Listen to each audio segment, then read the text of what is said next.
بسم اللہ الرحمن الرحیم۔ السلام علیکم ورحمۃ اللہ۔ حضرت بلال رضی اللہ تعالیٰ عنہ سے ایک دفعہ کسی نے پوچھا کہ آپ نے پہلی دفعہ حضور نبی اکرم صلی اللہ علیہ وسلم کو کیسے دیکھا؟ بلال رضی اللہ عنہ فرماتے ہیں کہ میں مکہ کے لوگوں کو بہت ہی کم جانتا تھا، کیونکہ غلام تھا اور عرب میں غلاموں سے انسانیت سوچ سلوک عام تھا۔ ان کی استطاعت سے بڑھ کے ان سے کام لیا جاتا تھا، تو مجھے کبھی اتنا وقت ہی نہیں ملتا تھا کہ باہر نکل کے لوگوں سے میل ملاپ کروں۔ لہٰذا مجھے حضور پاک صلی اللہ علیہ وسلم یا سلام یا اس طرح کی کسی چیز کا قطعی علم نہ تھا۔ ایک دفعہ مجھے سخت بخار نے آ لیا۔ سخت جاڑے کا موسم تھا اور انتہائی ٹھنڈ اور بخار نے مجھے کمزور کر کے رکھ دیا۔ لہٰذا میں نے لحاف اوڑھا اور لیٹ گیا۔ ادھر میرا مالک جو یہ دیکھنے آیا کہ میں جو پیس رہا ہوں یا نہیں، وہ مجھے لحاف اوڑھ کے لیٹا دیکھ کے آگ بگولا ہو گیا۔ اس نے لحاف اتارا اور سزا کے طور پر میری قمیض بھی اتروا دی اور مجھے کھلے صحن میں دروازے کے پاس بٹھا دیا کہ یہاں بیٹھ کے جو پیس۔ اب سخت سردی، اوپر سے مجھے بخار اور اتنی مشقت والا کام کہ میں روتا جاتا تھا اور جو پیستا جا رہا تھا۔ کچھ ہی دیر میں دروازے پہ دستخط ہوئی۔ میں نے اندر آنے کی اجازت دی تو ایک نہایت متین اور پر نور چہرے والا شخص اندر داخل ہوا اور پوچھا کہ جوان کیوں روتے ہو؟ جواب میں نے کہا کہ جاؤ اپنا کام کرو، تمہیں اس سے کیا، میں جس وجہ سے بھی رہوں۔ یہاں پوچھنے والے بہت ہیں لیکن مداوا کوئی نہیں کرتا۔ قصہ مختصر کہ حضرت بلال رضی اللہ تعالیٰ عنہ نے حضور صلی اللہ علیہ وسلم کو سخت جملے کہے۔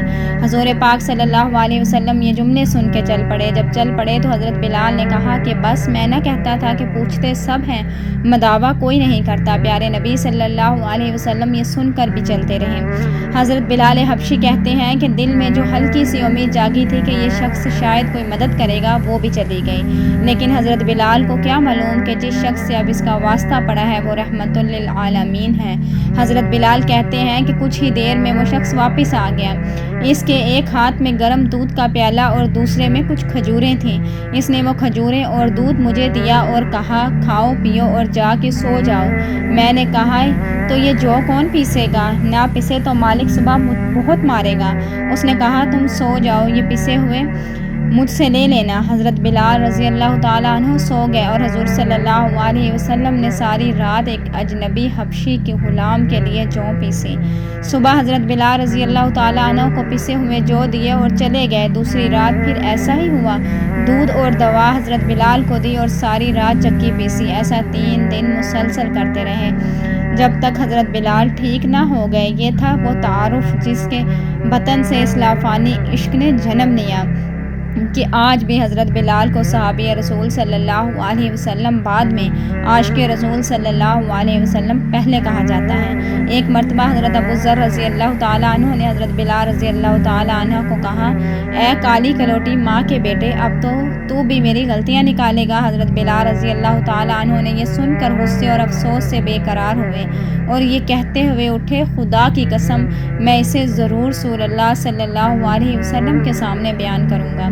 چنانچہ جب حضرت بلال رضی اللہ تعالیٰ عنہ نے حضور صلی اللہ علیہ وسلم سے یہ بات بیان کی تو آپ کے چہرہ مبارک کا رنگ بدل گیا اور آپ صلی اللہ علیہ وسلم نے حضرت ابو ذر رضی اللہ تعالیٰ عنہ کو بلا کر ارشاد فرمایا اے ابو ذر، کیا تم نے اسے ماں کے بارے میں یہ کہا ہے؟ کیا تمہارے اندر کی جہالت اب تک نہ گئی؟ اتنا سننا تھا کہ حضرت ابو ذر رضی اللہ تعالیٰ عنہ یہ کہتے ہوئے رونے لگے یا رسول اللہ میرے لیے دعائے مغفرت کر دیجیے، اور پھر روتے ہوئے مسجد سے نکلے۔ باہر آ کر اپنا رخسار مٹی پر رکھ دیا اور حضرت بلال رضی اللہ عنہ سے مخاطب ہو کر کہنے لگے اے بلال، جب تک تم میرے رخسار کو اپنے پاؤں سے نہ رون دو گے میں اسے مٹی سے نہ اٹھاؤں گا۔ یقیناً تم معزز و محترم ہو اور میں ذلیل و خوار۔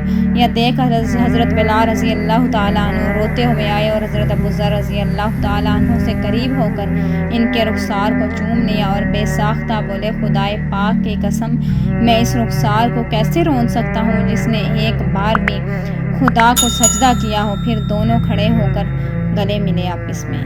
یہ تھا حضرت بلال رضی اللہ تعالیٰ عنہ کا خوبصورت واقعہ۔ امید ہے آپ کو ویڈیو ضرور پسند آئی ہوگی۔ پلیز ہمارے سپورٹ کے لیے ہمارے چینل کو سبسکرائب کر دیں۔ Thanks for watching. اللہ حافظ۔